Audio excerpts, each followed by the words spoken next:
Sistemi arsimor shqiptar po përballet me një krizë të thellë, teksa matjet dhe indekset ndërkombëtare vazhdojnë të tregojnë një përkeqësim të aftësive të të rinjve.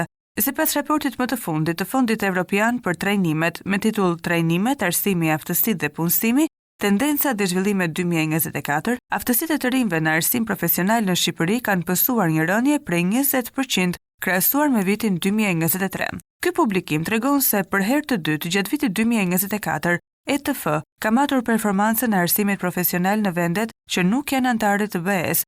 Rezultatet kanë konfirmuar se arsimi dhe formimi profesional në shumicën e vendeve vazhdon të performojë dobët, sidomos në raport me cilësinë e aftësive dhe kompetencave që ofrohen të rinjve në krahasim me të rriturit. Megjithatë, rënja e regjistruar në Shqipëri ka qenë më e theksuar duke ndjekur prirje negative të evidentuar edhe në testimet ndërkombëtare si PISA. Në vende si Shqipëria, punëdhënësit shpesh përballen me boshllëqet e lëna nga sistemi arsimor, përfshirë arsimin profesional, duke u detyruar të kompensojnë në mënyra të tjera mungesën e aftësive të nevojshme të punonjësve të ri. Kjo situatë dëshmon për probleme të vazhdueshme me cilësinë e arsimit profesional. Një tjetër aspekt shqetësues është ndeku në rritje e arsimit profesional dhe nevojave të tregut të punës, ndërkohë që të rriturit shqiptar kanë më pak mangësi në aftësitë profesionale, pasi gjatë kohës kanë studiuar, shkolla ka pasur lidhje më të forta me tregun e punës. Situata për të rinjt është përkeqësuar ndjeshëm. Në vend që të zvoglohet, ky hendek po thellohet, duke krijuar vështirësi të mëdha për integrimin e tyre në tregun e punës.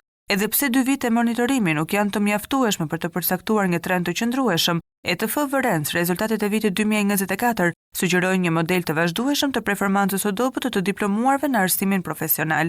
Në disa vende si Turqia dhe Moldavia, cilësia e aftësive të përfituara nga të rinjt dhe të rriturit është pothuajse e barabartë. Në të kundërt, në vende si Kirgjistani dhe Kosova, të rinjt që diplomohen nga arsimi profesional dhe hyjnë në tregun e punës kanë aftësi më të larta se kolegët e tyre të rritur. Raporti evidenton gjithashtu dallime të ndjeshme midis vendeve me evolucionin e performancës arsimore. Ndërsa shtetet si Turqia, Maqedonia e Veriut dhe Egjipti kanë përmirësuar rezultatet në arsimin profesional për të rinjt. Vende të tjera si Shqipëria, Malezi dhe Jordania kanë shënuar rënje në disa raste të konsiderueshme.